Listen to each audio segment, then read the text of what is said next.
Ito na nga yung pinali ng paggawa ng bahay ng mag-ina nakatira sa basurahan. Sa 2 araw ang paggawa nito, natapos na at kanilang natulugan. At hindi na nga mangangamba kung uulan. Ngayong araw, gagawin naman natin ang kanilang kusina at pagpintura ng bahay. Marami man pong umuhusga sa ating tulong na ginawa, tuloy-tuloy pa din po tayo para mas marami pa po tayong matulungan. Maraming salamat po mga kababayan sa inyong suporta. Samahan niyo po kami sa aming paggawa hanggang sa matapos po itong video.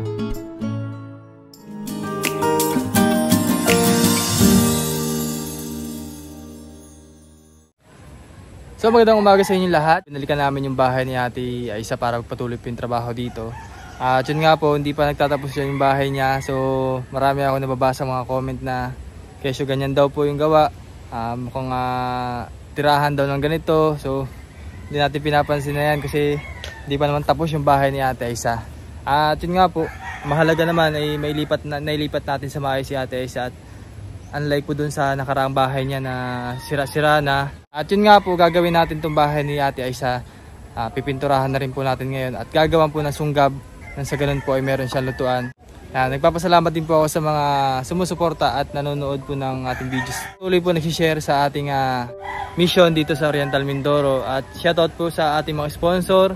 Kina Ma'am Betty, Ma'am Tatit, at sa mga anonymous sponsors po. Simula una hanggang ngayon po ay patuloy na sumusuporta dito sa Ren Vlogs. At isa pa nga po sa mga nagtatanong about dun sa CR ni Ate Aisa, meron po silang CR dyan. Nakikita niyo po yung kubo na yan. Kabila po niya na CR po nila. Kaya huwag po kayo mag-alala, meron po CR talaga dyan. Tara, simulan na po natin yung paggawa at pagpipintura ng bahay ni Ate Aisa. Sinimulan ko na nga ihanda yung pintura at nilagyan ng thinner para nga naman madaling ipahid. At gumawa na nga rin pala ako ng DIY na lagayan ng pintura din at siguradong titibay na nga itong dingding ni Ate Aisa. At kasarap nga naman magpintura at makita mo na talaga nga naman gumaganda na yung pabahay para sa tinutulungan. Marami man nga tayo nababasa na negative, ay pasensya na ho, hindi pa naman tapos eh. Pero salamat pa rin nga sa inyong suporta. Ba't ga naman ako nagiging Batanggenyo na ang salita? At habang ang busy tayo sa pagpipintura, ay busy nga rin si Tatay Rene sa paggawa ng sunggab. At para nga meron siyang kusina. At maya-maya nga lang ay umulan, kaya napatigil na nga rin tayo sa paggawa. Baka nga maluha yung pintura na ating pinahid. Napatigil tayo sa pagpipintura. Pero tapos na rin naman yung first look natin sa harapan niya.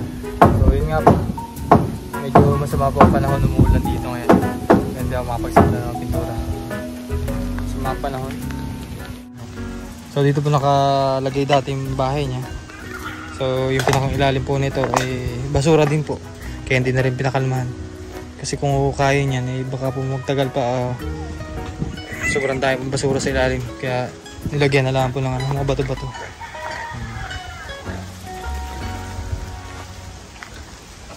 Parang paalis ka lang ate. Ha? Dito lang. Ha? Dito lang. Dito ka lang? Ano masasabi mo natanggal yung bahay mo dito dati? Magapok na kasi po yun. Ha? Maano na. Okay lang naman sa'yo. Wala namang problema dun. Oo. Oh. Hello? Ganda naman bata eh. Yan si Faith. Ayan. So, ano masasabi mo sa bahay mo at napipinturahan na rin? Ayos naman po. Ha? Salamat ako doon ng may bahay na ako kahit paano. Basta alagaan mo, no? So, lalagyan pa namin ng sunggab yan. Lalagyan para kayo may lutuan, no? Lagayan ng mga pingganan. Maglinis ikaw lagi, ha? Alagaan mo yung bahay mo, ha? Para, ano? Tumibay lalo, ha? No? Oh, Faith. Ganda-ganda naman eh. Ganda-ganda. Ay, kumain na kayo? Kanina. Ano pong ulam nyo? Yung po ano, yung may sardinas pa. Sardinas? May dala akong damit. Kasi sa'yo yun. Na? Binigyan ko na rin po kasi siya ng pinaglikitan ni Adira. Pamamaya, suotin mo ha? Kasi yung mga damit niyan. Andun po sana.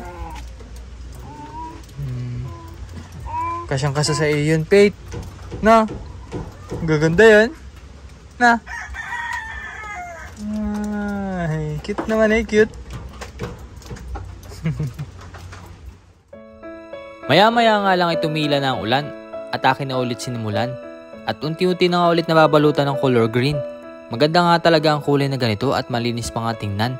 At isa pa, tatakpugong biyahero team. Sa unang coat nga hindi pa gaano nakikita ang ganda nito, kaya pinatuyo ko muna para sa second coating. Sumilip nga muna tayo sa kusina na ginagawa ni Tate Rene at unti-unti na nga rin natatapos ito. Nakakatuwang isipin na isang pamilya na naman ang nalihis natin sa kahirapan, na dating nakatira sa marumi at sira-sirang bahay.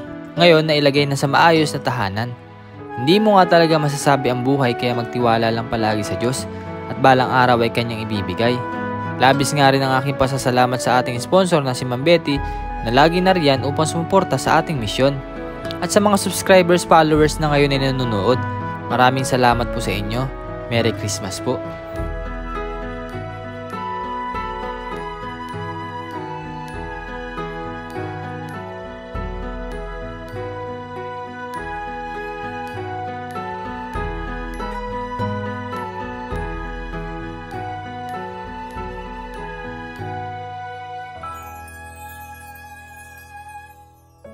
After ko nga magpintura ng buong bahay, tumulong nga ako sa paggawa ng kusina. Bali yung ginagawa pala ni Tate Rene ay banggerahan para may lalagyan siya ng mga pinggan.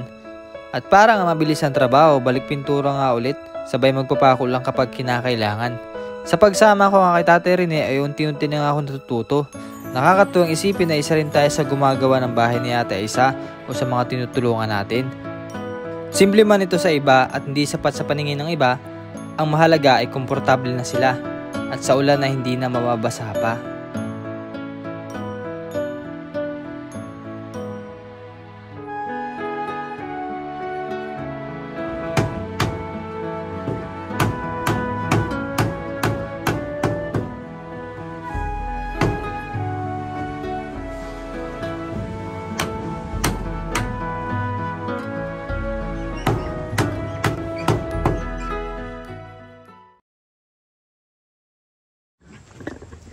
Tapos na rin yung bahay ni ate.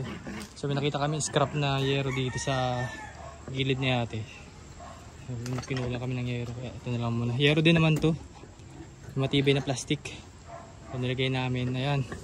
So tapos na yung banggerahan ni ate Aisa. Tapos din. So mag-aalas 6 na. Hindi lang halata sa camera pero yun nga. Sumasama na naman panahon. Ayan. Tinapos ko muna bago tayo umuwi. Para bukas ay ribbon cutting.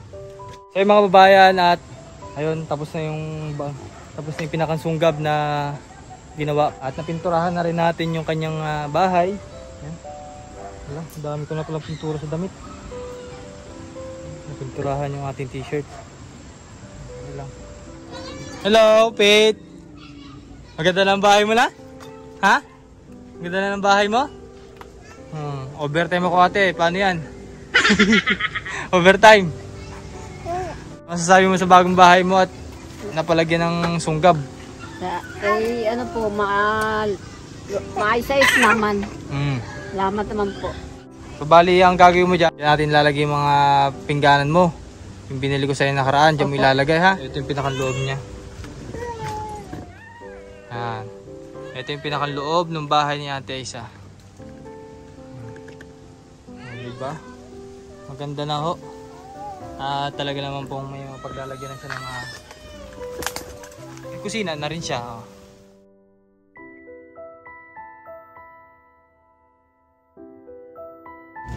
Ayan. Ay, ang dami na naman gamit ate ha. Damit yan, wala naman akong damit. Ha? Damit yan. Ay, abigyan kita ng cabinet. Ano? Para ikaw ay may malagyan ng mga damit-damit mo dyan, oh. Atiklopin mo yung mga damit mo para malinis. Natiklop po yan. Ayun. Mag-ribbon cutting pa tayo ay madumi na agad yung bahay mo. So, wait lang. Kukunin natin yung cabinet mo. Wait lang. So, ito mga babayan. Yung cabinet na ibibigay natin kay Ate Aisa. Nang sa ganun po ay meron siyang malagyan ng damit niya sa loob. Ano? Nang sa ganun na hindi po nagkakalat-kalat damit sa loob. Diyan mo ilagay. Oh. parang damit mo, maayos.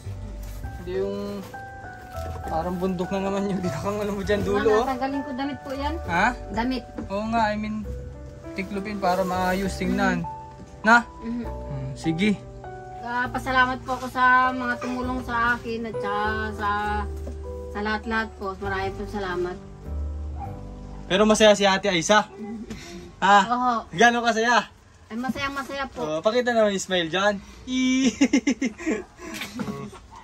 Baka mamaya pagdating ko dito may asawa ka na ha? Wala po. Wala ba ga? Hindi na ba ga? Hindi man po. Pero may crush? Wala pa. Wala pa. So may plano pa. Si Ate Aisa talaga. Basta adalan kita ng solar dito ha. Opo. Para ikaw ay may ilaw. Salamat po. Sige. Ingat ikaw dito ha. Opo. Maglinis at si Faith So yun guys, maraming salamat po sa inyong pagsubaybay dito sa pamilya nakatira po sa Basurahan dati. So ngayon po ito po yung bahay niya at maayos na po, hindi na katulad dati na nasa isang maliit na tahanan lang at di mo alam kung tahanan pa ba ang tawag doon. Pero ngayon, ilipat na natin sila sa maayos at makakatulog na sila ng maayos at safe. No? Po, maraming salamat po din sa mga sponsors natin kay Ma'am Betty sa patuloy na pagsuporta po sa ating ginagawa dito sa Oriental Mindoro. At sa mga anonymous sponsors po natin kay Ma'am Tati, thank you very much po sa mga tulong niyo po sa mga bawat tinutulungan ko dito sa Oriental Mindoro. Maraming salamat po. So yun guys, at tayo ay uwi na at isang pamilya na naman po ang ating nabigyan ng pag-asa at ginawa sa buhay. Thank you po. Bye-bye!